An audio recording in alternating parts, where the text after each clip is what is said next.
আসসালামু আলাইকুম ওয়া রাহমাতুল্লাহি ওয়া বারাকাতুহু। আলহামদুলিল্লাহি রাব্বিল আলামিন ওয়াসসালাতু ওয়াসসালামু আলা সাইয়্যিদিল মুরসালিন ওয়া আলা আলিহি ওয়া আসহাবিহি ওয়ান নাসি আজমাইন। সম্মানিত বন্ধুগণ, যারা নিজেদেরকে আহলে কোরআন বলে দাবি করে, পক্ষান্তরে তারা হাদিসকে অস্বীকার করে।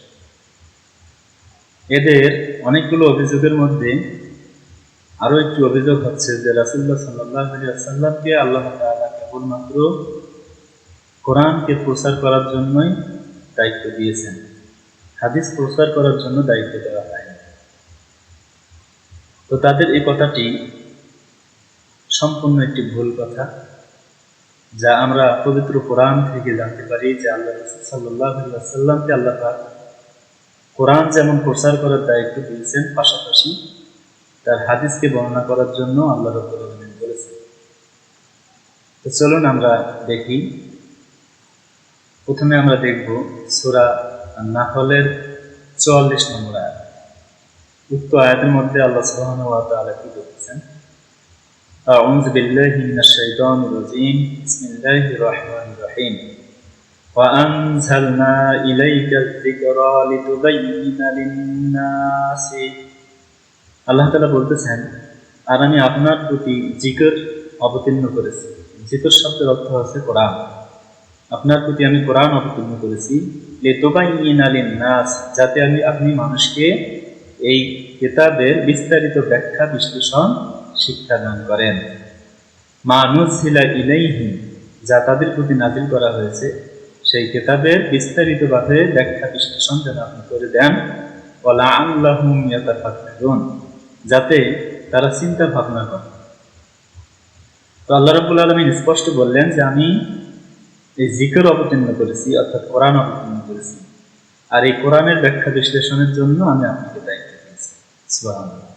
তো রাসূল সাল্লাল্লাহু আলাইহি ওয়াসাল্লাম হচ্ছেন আল্লাহ রাব্বুল আলামিনের কোরআনের ব্যাখ্যা কর্মীওয়ালা, ব্যাখ্যাদাতা। তিনি ব্যাখ্যা করেছেন, ব্যাখ্যা করে মানুষকে বুঝিয়েছেন।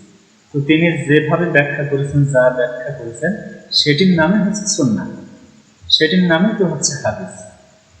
তো আল্লাহ পাক তো নিজেই এই দায়িত্ব দিয়েছেন যে আল্লাহ রাসূল সাল্লাল্লাহু আলাইহি ওয়াসাল্লাম লোকদেরকে কোরআন বুঝিয়ে দেবে, কারণ কোরআনের মধ্যে বিস্তারিতভাবে আল্লাহ পাক সমস্ত হুকুম আহকাম বিস্তারিতভাবে বলেন। আল্লাহ রাব্বুল আলামিন শুধু টাচ দিয়ে গেছে। আল্লাহ রাব্বুল আলামিন মূল নীতিটা বর্ণনা করেছেন। পবিত্র কোরআনের মধ্যে যা আছে সব মূল নীতি হিসেবে আল্লাহ পাক দিয়েছেন, কিন্তু বিস্তারিত ব্যাখ্যার দায়িত্ব আল্লাহ রাব্বুল আলামিন তার রাসূলকে দিয়েছেন, আর তিনি সেই ব্যাখ্যা করেছেন। আর সেই ব্যাখ্যাটাই হচ্ছে হাদিস, যেটা আমাদের কাছে এখন পর্যন্ত মজুদ আছে। চলুন আমরা আরেকটি আয়াতে কারিমা দেখি। সূরা বাকারা 129 নম্বর আয়াত। সূরা বাকারা 129 নম্বর আয়াতের মধ্যে আল্লাহ সুবহানাহু ওয়া তাআলা বলতেছেন, রব্বানা ওয়াবআস ফীহিম রাসূলাম মিনহুম ইয়াতলু আলাইহিম আয়াতিকা ওয়া ইউআল্লিমুহুমুল কিতাবা ওয়াল হিকমাতা ওয়া ইউযাক্কিহিম ইন্নাকা আনতাল আজিজুল হাকীম। মহান আল্লাহ তাআলা বলতেছেন, রব্বানা, হে আমার প্রতিপালক, ওয়াবআস ফীহিম রাসূলাম মিনহুম ইয়াতলু আলাইহিম, তাদের মধ্যে থেকেই তাদের নিকট একজন রাসূল প্রেরণ করুন, পয়গম্বর প্রেরণ করুন, যিনি তাদের কাছে তোমার আয়াতসমূহ তেলাওয়াত করবেন। ইয়াতলু আলাইহিম আয়াতিকা ওয়া ইউআল্লিমুহুমুল কিতাব, এবং তাদেরকে কিতাব শিক্ষা দেবেন, ওয়াল হিকমাতা, এবং হিকমত শিক্ষা দেবেন, ওয়া ইউযাক্কিহিম, আর তাদেরকে পবিত্র করবেন। ইন্নাকা আনতাল আজিজুল হাকীম, নিশ্চয়ই আপনি মহা পরাক্রমশালী, হিকমতওয়ালা, বিজ্ঞানময়। আল্লাহ রাব্বুল আলামিন এখানে আল্লাহ রাসূল সাল্লাল্লাহু আলাইহি ওয়াসাল্লামের প্রেরিত হওয়ার উদ্দেশ্য সম্পর্কে এখানে বলেছেন যে তাকে পৃথিবীতে প্রেরণ করা হবে, যে তিনি মানুষকে কোরআন শিক্ষা দিবেন, আল্লাহর কিতাব শিক্ষা দিবেন, সেটি তেলাওয়াত করে শোনাবেন, কিতাব শিক্ষা দিবেন এবং হিকমত শিক্ষা দিবেন, এবং তাদেরকে পবিত্র করবেন। তো এখানে আল্লাহ রাব্বুল আলামিন কোরআন তেলাওয়াতের কথা বলেছেন এবং শিক্ষা দান করার কথা বলেছেন, পাশাপাশি হিকমতের কথা বলেছেন। এই হিকমতেই হচ্ছে হাদিস। সমস্ত তাফসীরকারগণ সমস্ত তাফসীরের কিতাবে এই হিকমত শব্দের অর্থ করা হয়েছে রাসূল সাল্লাল্লাহু আলাইহি ওয়াসাল্লামের সুন্নাহ বা হাদিস। তাহলে আল্লাহ পাক শুধু কোরআন প্রচার করার জন্য তাকে পাঠান নাই, বরং তার পাশাপাশি হাদিসও প্রচার করার জন্য পাঠিয়েছেন। কোরআনের ব্যাখ্যা করার জন্য আল্লাহ রাসূল সাল্লাল্লাহু আলাইহি ওয়াসাল্লামকে আল্লাহ পাক দায়িত্ব দিয়েছেন। এরপর আমরা দেখব সূরা আলে ইমরান। সূরা আলে ইমরান 164 নম্বর আয়াত। 164 নম্বর আয়াতের মধ্যে আল্লাহ সুবহানাহু ওয়া তাআলা বলতেছেন,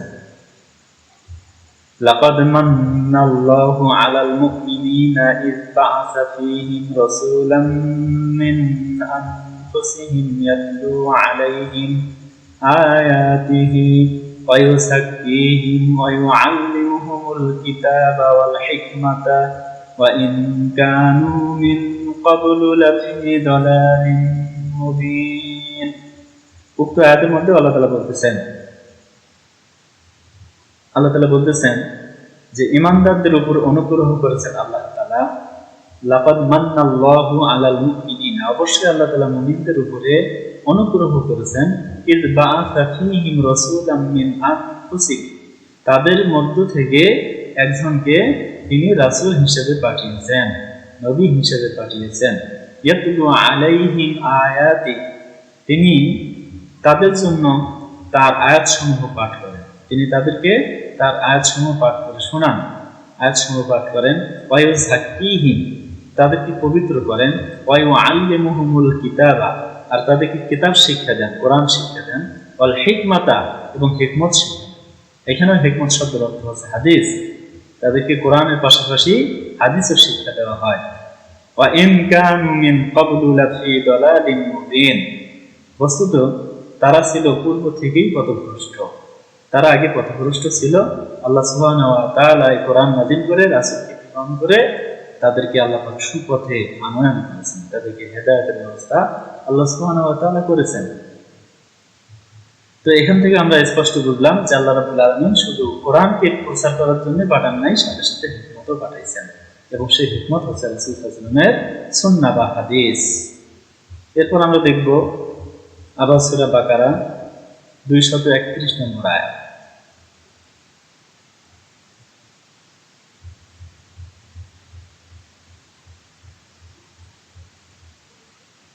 সূরা বাকারা 231 নম্বর আয়াতে আল্লাহ রাব্বুল আলামিন বলেন,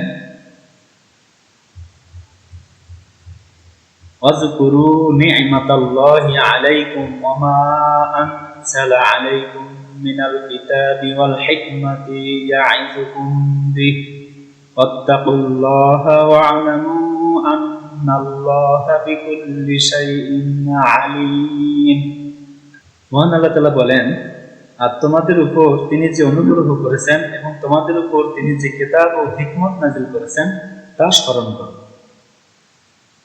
তাহলে এখানে আল্লাহ রাব্বুল আলামিন কিতাবের সাথে সাথে, কিতাব হচ্ছে আল্লাহর কোরআন, আলাইকুম মিনাল কিতাবি, কিতাব হচ্ছে আল্লাহর কোরআন, ওয়াল হিকমাতি, এবং হিকমত হচ্ছে রাসূল সাল্লাল্লাহু আলাইহি ওয়াসাল্লামের সুন্নাহ বা হাদিস। এই দুটি আল্লাহ রাব্বুল আলামিন তোমাদের নিকট অবতীর্ণ করেছেন, তা স্মরণ করো। এটিকে স্মরণ করার কথা আল্লাহ পাক বলেছেন, ইয়া'iযুকুম বিহি ওয়াত্তাকুল্লাহা ওয়া'লামু আন্নাল্লাহা বিকুল্লি শাইইন আলীম। আল্লাহ তাআলা বলতেছেন যে কিতাব ও জ্ঞানের কথা তোমাদের উপর নাযিল করা হয়েছে, যার দ্বারা তোমাদেরকে উপদেশ দান করা হয়। আল্লাহকে ভয় করো এবং জেনে রাখো যে আল্লাহ তাআলা সর্ববিষয়েই জ্ঞানময়, আল্লাহ তাআলা সর্ববিষয়ে জ্ঞানবান, সবকিছু জ্ঞান আল্লাহ সুবহানাহু ওয়া তাআলার নিকট রয়েছে। আল্লাহ রাব্বুল আলামিন স্পষ্টভাবে বললেন যে এখানে তোমরা আমার সেই নিয়ামতের কথা স্মরণ করো যা আমি তোমাদের উপর করেছি, আমার কিতাব নাযিল করে। আল্লাহ পাক কিতাব নাযিল করেছেন এবং হিকমত শিক্ষা দিয়েছেন। তো এখানে হিকমত শব্দের অর্থ হচ্ছে হাদিস।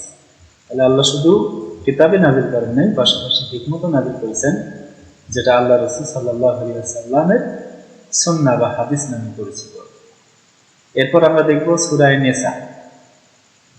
সূরা নিসা 113 নম্বর আয়াত।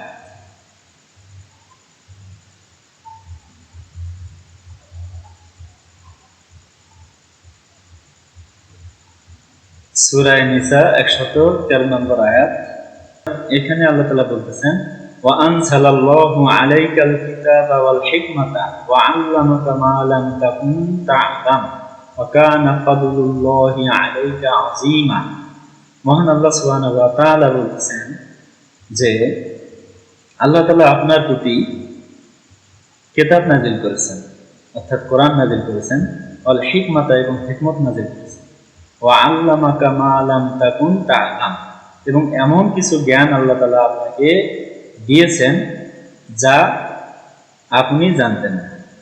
এমন কিছু আল্লাহ পাক জ্ঞান আপনাকে দিয়েছেন যা আপনি জানতেন না, আপনার জানা ছিল না। ওয়া কানা ফাদলুল্লাহি আলাইকা আযীমা, আপনার প্রতি আল্লাহ তাআলার করুণা অসীম। আল্লাহ তাআলা আপনার প্রতি অসীম করুণা দান করেছেন। তাহলে এখান থেকেও আমরা জানতে পারলাম যে আল্লাহ রাব্বুল আলামিন কিতাব নাযিল করেছেন এবং হিকমত, আল্লাহ রাসূল সাল্লাল্লাহু আলাইহি ওয়াসাল্লামের প্রতি যে ওহী নাযিল করেছেন, যেটি দিয়েছেন সেটা হচ্ছে হিকমত। একটা হচ্ছে কিতাব কোরআন, আর একটা হচ্ছে হিকমত। কিতাব হচ্ছে কোরআন আর হিকমত হচ্ছে নবীর সুন্নাহ বা হাদিস। এখানে স্পষ্টভাবে আল্লাহ তাআলা বলতেছেন। এবার আমরা দেখব আরেকটি আয়াতে কারিমা, সূরা আহজাব।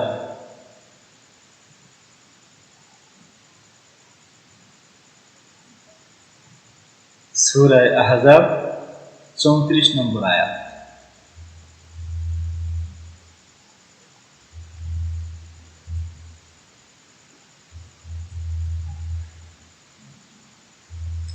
এখানে আল্লাহ তাআলা বলতেছেন, ওয়াজকুরনা মা ইউতলা ফি বুয়ুতিকুন্না মিন আয়াতিল্লাহি ওয়াল হিকমাহ ইন্নাল্লাহা কানা লাতীফান খাবীরা। মহান আল্লাহ তাআলা বলেন, আল্লাহর আয়াত ও জ্ঞানগর্ভ কথা যা তোমাদের গৃহে পঠিত হয় তোমরা সেগুলো স্মরণ করো। নিশ্চয় আল্লাহ তাআলা সূক্ষ্মদর্শী, সর্ববিষয়ে খবর রাখেন। আল্লাহ তাআলা স্পষ্ট বলতেছেন, ওয়াজকুরনা, আর তোমরা স্মরণ রাখো যে তোমাদের গৃহগুলিতে মা ইউতলা ফি বুয়ুতিকুন্না মিন আয়াতিল্লাহি ওয়াল হিকমাহ। আল্লাহ তাআলা বলেন, আর তোমরা স্মরণ রাখো যে তোমাদের গৃহগুলিতে পঠিত হয় আল্লাহর আয়াতসমূহ এবং হিকমত। হিকমত মানে সুন্নাহ, হিকমত মানে হাদিস। তো আল্লাহ রাসূল সাল্লাল্লাহু আলাইহি ওয়াসাল্লামের ঘরগুলিতে কি হয়? আল্লাহর কিতাব শিক্ষা দেওয়া হয়, আল্লাহর কিতাব পাঠ করা হয় এবং রাসূল সাল্লাল্লাহু আলাইহি ওয়াসাল্লামের সুন্নাহ পাঠ করা হয়, হাদিস পাঠ করা হয়। আল্লাহ তাআলার পবিত্র কোরআনের এই সূরা আহজাবের 34 নম্বর আয়াতের এখানে হিকমত শব্দের অর্থ হাদিস বা সুন্নাত বলা হয়েছে। হাদিস বা সুন্নাত বলা হয়েছে। এগুলো আমরা পাবো তাফসিরের বিভিন্ন তাফসিরের কিতাব। তার মধ্যে কয়েকটি তাফসিরের কিতাব আপনাকে বলি নাম। সূরা আহজাবের 34 নম্বর আয়াতের তাফসিরে আপনারা উক্ত তাফসিরের গ্রন্থগুলোতে এই কথাটাই পাবেন যে এখানে হিকমত শব্দের অর্থ সুন্নাহ বা হাদিস করা হয়েছে। এখন হচ্ছে তাফসিরে মাইসির, তাফসিরে জালালাইন, তাফসিরে সাদি, তাফসিরে ইবনে কাসির, তাফসিরে কুরতুবি, তাফসিরে তাবারি, তাফসিরে বাগাবি, তাফসির আল ওয়াসিত। এই তাফসির যে 8টি তাফসিরের নাম বললাম, এই 8টি তাফসিরের মধ্যেই হিকমত শব্দের অর্থ করা হয়েছে রাসূলুল্লাহ সাল্লাল্লাহু আলাইহি ওয়াসাল্লামের সুন্নাত বা হাদিস। তাহলে আমরা স্পষ্ট বুঝলাম যে আল্লাহ রাব্বুল আলামিন শুধু কোরআন নাযিল করেন নাই আল্লাহ রাসূল সাল্লাল্লাহু আলাইহি ওয়াসাল্লামকে, বরং হিকমতও নাযিল করেছেন। আল্লাহ শুধু কোরআন প্রচারের দায়িত্ব দেন নাই শুধু তাকে, বরং হিকমতও প্রচার করার দায়িত্ব দিয়েছেন। আর সেই হিকমত কি? সেই হিকমত হচ্ছে পবিত্র হাদিস, আল্লাহ রাসূল সাল্লাল্লাহু আলাইহি ওয়াসাল্লামের সুন্নাহ। তো কোরআনের ন্যায় হাদিসও হচ্ছে ওই, কারণ আল্লাহ রাসূল সাল্লাল্লাহু আলাইহি ওয়াসাল্লাম ওই ছাড়া কোনো কথা বলতেন না। এই কথা কোথায় পাবেন? এই কথা আমরা দেখব আল্লাহ রাব্বুল আলামিনের কোরআনের মধ্যে সূরা আন-নাজম।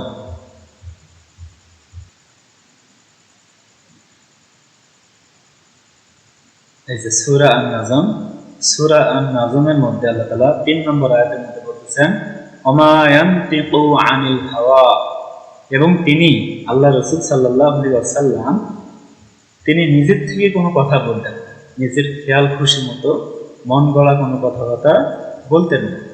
ইন হুয়া ইল্লা ওয়াহয়ুন ইউহা, তিনি যা কিছু বলতেন তা আল্লাহ সুবহানাহু ওয়া তাআলার পক্ষ হতে ওহী হয়ে আসতো, সেই ওহী তিনি বলতেন। তাহলে আমরা স্পষ্ট করলাম যে আল্লাহ রাসূল সাল্লাল্লাহু আলাইহি ওয়াসাল্লাম নিজের মন গড়া কোনো কথা বলতেন না, তিনি ওহী ছাড়া কোনো কথা বলতেন না।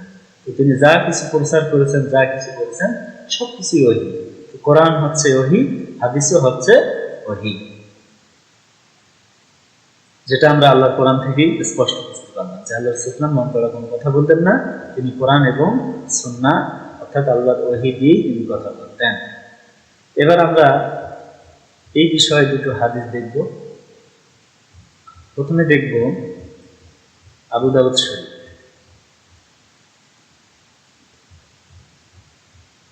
আবু দাউদ শরীফ হাদিস নম্বর 145।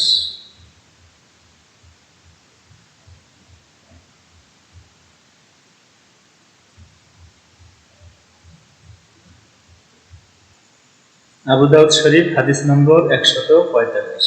এই হাদিসের মধ্যে বলা হচ্ছে হাদাসানা আবু তাওবাহ ইয়ানির রাবিআ ইবনে নাফি' হাদাসানা আবুল মালিহ আনিল ওয়ালিদ ইবনে জাওরান আন আনাস ইয়ানি ইবনে মালিক, হযরত আনাস রাদিয়াল্লাহু তাআলা আন্না রাসূলুল্লাহ সাল্লাল্লাহু আলাইহি ওয়াসাল্লাম কানা ইযা তাওয়াদ্দাআ আখাযা কাফান মিন মাইন ফাআদখালাহু তাহতা হানাকিহি ফাখাল্লালা বিহি লিয়াহতাহু ওয়া ক্বালা হাকাযা আমারানি রাব্বি আযজা ওয়া জাল। হাদিসটির মধ্যে বলা হচ্ছে যে হযরত আনাস ইবনে মালিক রাদিয়াল্লাহু তাআলা হতে বর্ণিত, তিনি বলেন রাসূলুল্লাহ সাল্লাল্লাহু আলাইহি ওয়াসাল্লাম ওযু করার সময় হাতে 1 অঞ্জলি পানি নিতেন, তারপর ওই পানি সোয়ালের নিম্নদেশে অর্থাৎ থুতনির নিচে লাগিয়ে দাড়ি খেলাল করতেন এবং বলতেন আমার মহান প্রতিপালক আমাকে এরূপ করার নির্দেশ দিয়েছেন। হাকাযা আমারানি রাব্বি আযজা ওয়া জাল, আমার মহান প্রতিপালক আমাকে এইরকম করার জন্য নির্দেশ দিয়েছেন। তা ভাই দেখেন হাদিসটির মধ্যে স্পষ্ট বলা হচ্ছে যে আমার প্রতিপালক আল্লাহ আমাকে এরকম করার নির্দেশ দিয়েছেন। তাহলে ওযু করার অবস্থায় থুতনির নিচে 1 অঞ্জলি পানি দেওয়ার কথা কোরআনের কোথায় আছে? কেউ বলতে পারবেন? এরকম কোনো আয়াত দেখছেন যে আল্লাহ সুবহানাহু ওয়া তাআলা কোরআনের মধ্যে এই কথা বলেছেন যে ওযুর সময় তুমি 1 অঞ্জলি পানি নিয়ে থুতনির নিচে দিবা? এরকম কোনো কথা নেই। তাহলে এটি আল্লাহ রাসূল সাল্লাল্লাহু আলাইহি ওয়াসাল্লাম কোথায় পেলেন? এটি হচ্ছে ইলহাম, এটি হচ্ছে হাদিস, এটি হচ্ছে সুন্নাহ। যে ওহী তো শুধু কোরআন না, ওহী হাদিসও, সুন্নাহও। তো আল্লাহ রাব্বুল আলামিন তাকে ইলহামের মাধ্যমে জানিয়ে দিয়েছেন, আর এটিও আল্লাহ রাব্বুল আলামিনের এই নির্দেশ তিনি পালন করেছেন। তাহলে স্পষ্ট বোঝা গেল যে ওহী শুধু কোরআন নয়, ওহী হাদিসও। আল্লাহ সুবহানাহু ওয়া তাআলা নিজেই এটি তাকে দান করেছেন। এরপর আমরা আরেকটি হাদিস দেখব। উক্ত আবু দাউদ শরীফেই 4604 নম্বর হাদিস।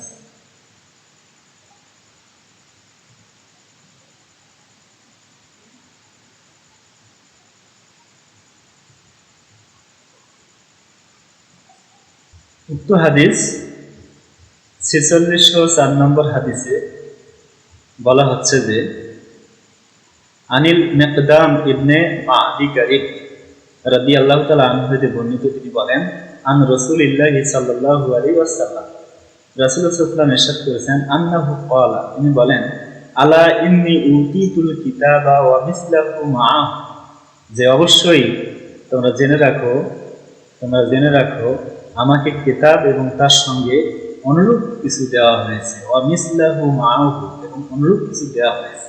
এটি হচ্ছে হাদিস। আল্লাহ রাসূল বলেন, তোমরা অবশ্যই জেনে রেখো যে আল্লাহ রাব্বুল আলামিন আমাকে কিতাব দিয়েছেন, ওয়া মিসলাহু মাহু, এবং আরো কিছু দিয়েছেন, অর্থাৎ হাদিস দিয়েছেন। তাহলে আল্লাহ রাসূল স্পষ্ট এখানে বলতেছেন যে আল্লাহ পাক শুধু কিতাবই দেন নাই, কোরআনে দেন নাই, তার সাথে হাদিসও দিয়েছেন। তা আল্লাহ সুবহানাহু ওয়া তাআলা পবিত্র কোরআন থেকে আমরা অসংখ্য আয়াত দেখলাম, রাসূল সাল্লাল্লাহু আলাইহি ওয়াসাল্লামের হাদিস দেখলাম। দেখার পরে আমরা বুঝলাম যে আল্লাহ সুবহানাহু ওয়া তাআলা শুধু কোরআন প্রচারের জন্যই তাকে দায়িত্ব দেননি, বরং হাদিস প্রচারেরও দায়িত্ব দিয়েছেন। কোরআন দিয়েই শুধু ক্ষান্ত হননি, বরং কোরআনের বিশদ ব্যাখ্যা দেওয়ার জন্য রাসূলকে প্রেরণ করা হয়েছে। এবং আল্লাহ রাসূল সাল্লাল্লাহু আলাইহি ওয়াসাল্লাম সেই দায়িত্ব পালন করেছেন। তিনি কোরআনের পুঙ্খানুপুঙ্খভাবে ব্যাখ্যা করে গেছেন। তার থেকে সাহাবায়ে কেরাম শিখছেন, সাহাবায়ে কেরাম থেকে তাবি থেকে এই পর্যন্ত চলে আসতেছে। শিক্ষকের মাধ্যমে কোরআন এবং সুন্নাহর অবিকল শিক্ষা এই পর্যন্ত চলে আসতেছে। তো ভাই, হাদিসকে অস্বীকার করলে দ্বীন ইসলামের আর কিছুই থাকে না। হাদিসকে অস্বীকার করা মানে কোরআনকে অস্বীকার করা, আর কোরআনকে অস্বীকার করা মানে কুফরি করা। আল্লাহ সুবহানাহু ওয়া তাআলা আমাদের সকলকে সহিহ দান করুক। আল্লাহ রাব্বুল আলামিন আমাদেরকে সেই তৌফিক দান করুন কোরআন এবং হাদিস বোঝার জন্য। আমিন। আসসালামু আলাইকুম ওয়া রাহমাতুল্লাহি ওয়া বারাকাতুহু।